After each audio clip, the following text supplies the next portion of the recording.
টানা বৃষ্টি ও উজান থেকে আসা পাহাড়ি ঢলে দেশের উত্তর পূর্বাঞ্চলে বাড়ছে নদ নদীর পানি। সুনামগঞ্জের তাহিরপুরে রাস্তা পানিতে ডুবে যাওয়ায় যান চলাচল ব্যাহত হচ্ছে। ময়মনসিংহের হালুয়াঘাটে পাহাড়ি ঢলে বেশ কয়েকটি গ্রামের ঘর বাড়ি ও রাস্তাঘাট প্লাবিত হয়েছে। এদিকে গাইবান্ধায় বন্যার পানি আসার আগেই হঠাৎ করে নদী ভাঙন দেখা দেয়ায় আতঙ্কিত তীরবর্তী মানুষ। তবে পানি উন্নয়ন বোর্ড বলছে ব্লক ও জিও ব্যাগ ডাম্পিং করে ভাঙন বন্ধ করা হয়েছে। প্রতিনিধিদের তথ্য ভিডিওতে মাসুমা লিসার প্রতিবেদন। ভারতের মেঘালয়ের চেরাপুঞ্জিতে অতিরিক্ত বৃষ্টির কারণে সুনামগঞ্জ জেলার সুরমা, কুশিয়ারা, বৌলাই, জাদুকাটা, চলতি ও রক্তি নদীতে পানি বৃদ্ধি পেয়েছে। ডুবে গেছে নিম্নাঞ্চল, রাস্তাঘাট, ব্যাহত হচ্ছে যান চলাচল। সুনামগঞ্জ পানি উন্নয়ন বোর্ড জানিয়েছে আগামী 40 ঘন্টা ভারী বৃষ্টির সম্ভাবনা রয়েছে। তবে বড় ধরনের বন্যার আপাতত কোনো আশঙ্কা নেই। ময়মনসিংহের হালুয়াঘাটে ভারী বৃষ্টি ও পাহাড়ি ঢলে বেশ কয়েকটি গ্রামের ঘরবাড়ি ও রাস্তাঘাট প্লাবিত। স্থানীয়রা জানান, বোরাঘাট নদীসহ এলাকার বিভিন্ন নদী ও খাল দীর্ঘদিন খনন না হয় পানি নিষ্কাশনের পথ সংকুচিত হয়ে গেছে।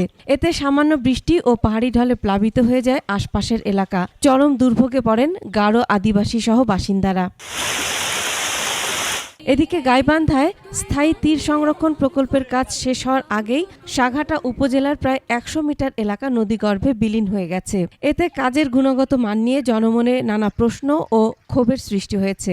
সেই সাথে বন্যার পানি আসার আগেই হঠাৎ করে নদী ভাঙন দেখা দেয় আতঙ্কিত তীরবর্তী মানুষ। কাজ আসলে ভালো হয়নি, ভালো যদি হয়তো তাহলে আর ভাঙা যেত। খুবই নদীর স্রোত, ধার একেবারে অনেক, ওই ধারের কারণে ওইখানে জায়গা শুদ্ধ করে ডাবে গেছে, ধারতে চলে গেছে। এখানে যে বাড়ি ঘর ভাঙা যায় যদি, তাহলে এগুলো আবার রাস্তার উপরে থাকা লাগবে।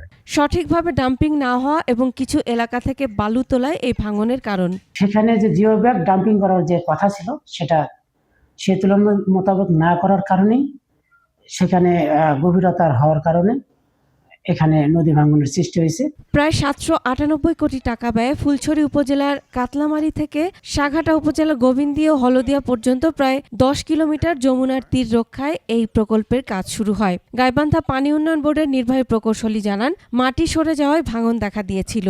যেহেতু ডাম্পিং কমপ্লিট হয়নি এ কারণে, এবং এছাড়া ওখানে স্কোয়ারিংটা বেশি, এ কারণে কিছুটা অংশ ক্ষতিগ্রস্ত হয়েছে। আমরা এখন ব্লক ডাম্পিং করছি, জিও ব্যাগ ডাম্পিং করছি। ভাঙন এখন প্রতিরোধ করা সম্ভব হয়েছে।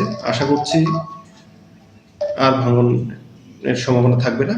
হলদিয়া এলাকায় 375 মিটার নদী তীর রক্ষা কাজের মেয়াদ চলতি বছরের ডিসেম্বর পর্যন্ত। তবে কাজ শেষ হওয়ার আগেই এভাবে ধস নামায় ব্যয়বহুল প্রকল্পটির বাস্তবায়ন নিয়ে নতুন করে সংশয় দেখা দিয়েছে। Masuma Lisa, desk report, 21 television.